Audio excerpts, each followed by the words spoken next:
a todos, bem-vindo de volta ao nosso curso de Java e JSF. À medida que a gente vem trabalhando com desenvolvimento em JSF, a gente passa a ter a necessidade de conhecer a estrutura de execução do framework quando é feitas as requisições e as respostas da nossa aplicação.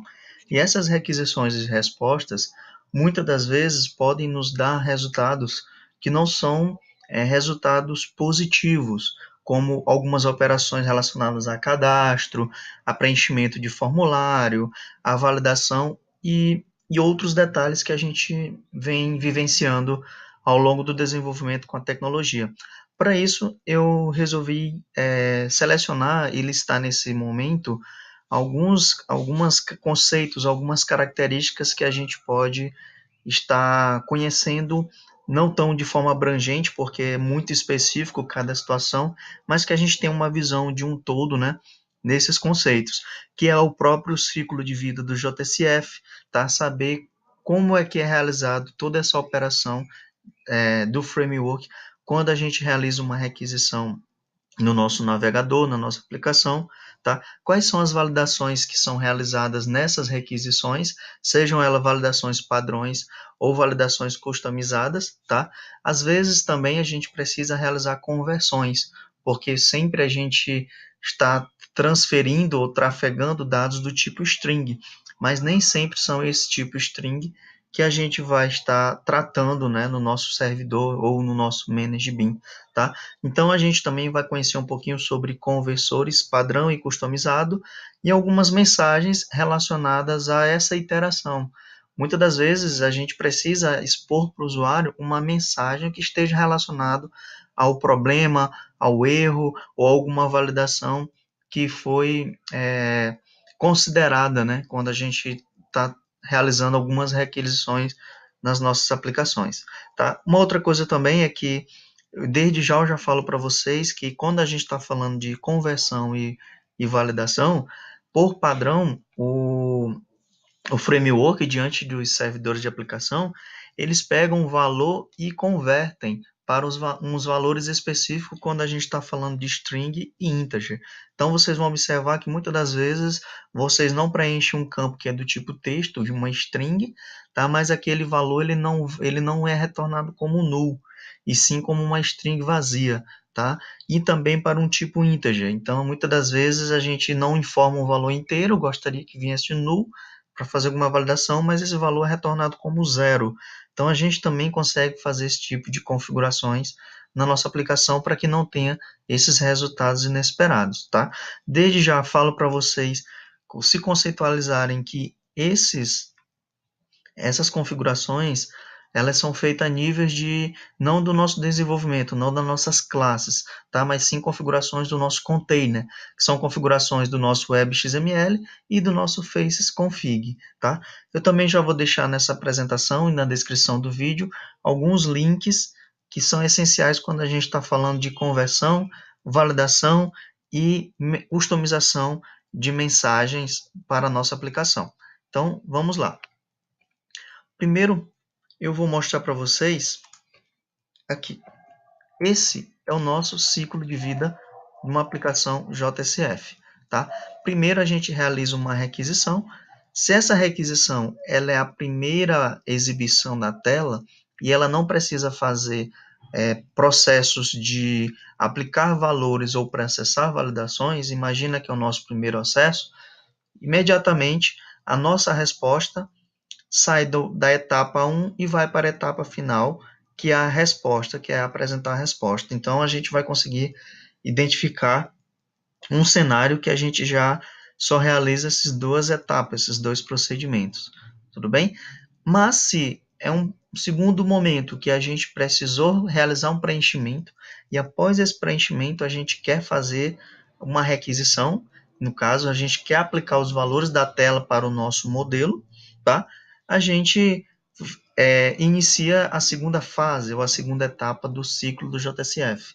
Se esse ciclo ele liberou a etapa de processar a validação e ao processar a validação, se ela identificou alguma inconsistência ou algum erro, automaticamente a gente já responde uma resposta, né, já apresenta uma resposta exibindo algum erro na tela, algum diálogo que a gente implementou para apresentar ou notificar o usuário. Porém, se no processo da validação foi constatado que a nossa aplicação ela foi completamente processada e não teve nenhum erro, a gente vai e atualiza os valores do modelo. O que seria essa atualização do valor do modelo? A gente transporta as informações que estão na tela, tá? Faz a conversão necessária, tá? Se a gente está trabalhando com converters, tá? E aplica essas atualizações ao nosso modelo, ao nosso ManageBean, tá? E aí o ManageBean, ele sendo atualizado, ele vai novamente invocar a aplicação, fazendo uma renderização, tá?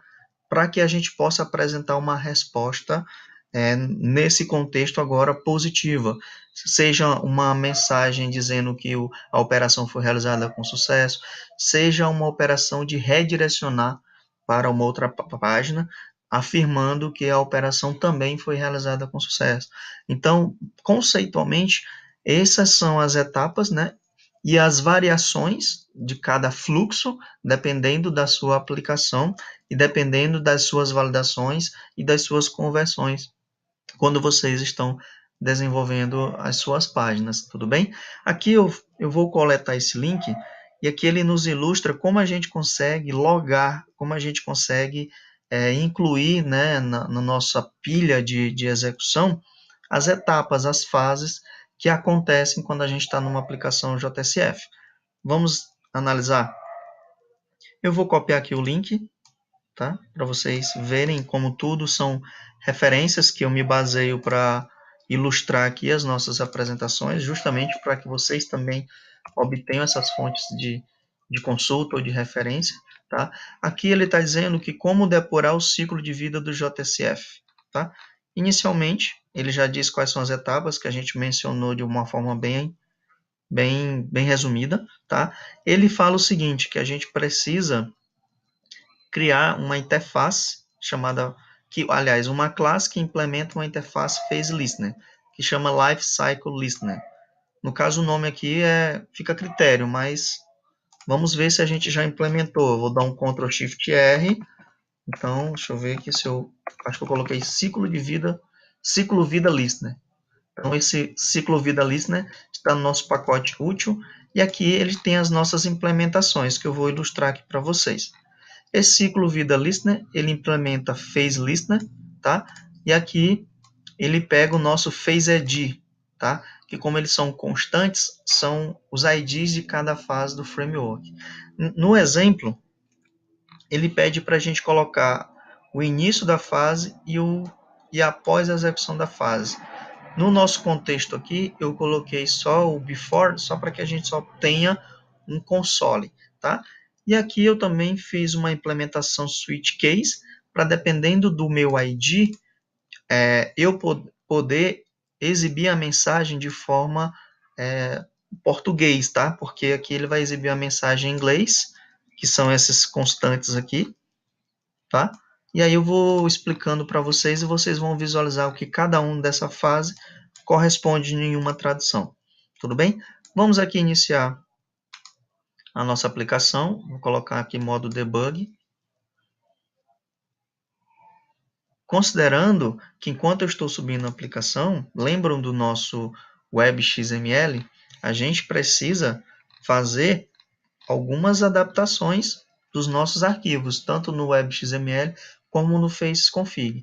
Nessa nossa configuração, ele só menciona que a gente tem que incluir a nossa classe no nosso FaceConfig.